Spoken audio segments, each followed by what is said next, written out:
İçeride Türk pop müziğinin adımlarını güçlü basa basa yürüyen Sibel Tüzün isimli bir arkadaşımız var. Gülce Sefa. Çok güzel şov yapıyorlarmış. Ünlü isimler de buraya geliyor. Bir içeri girip sefamızı bize sürelim mi? İster misiniz?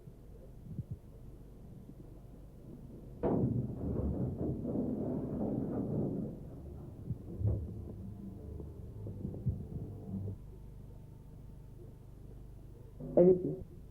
Yapabiliyor musun? Hangisi senin için kolaysa?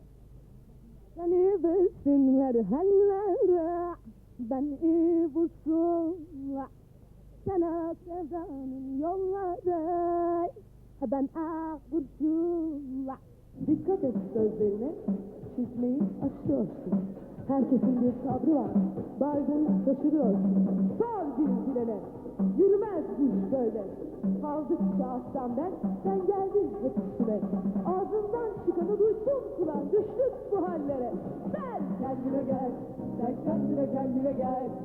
Sen haddini bil, sen haddini bil. Sen kendine gel, sen kendine gel.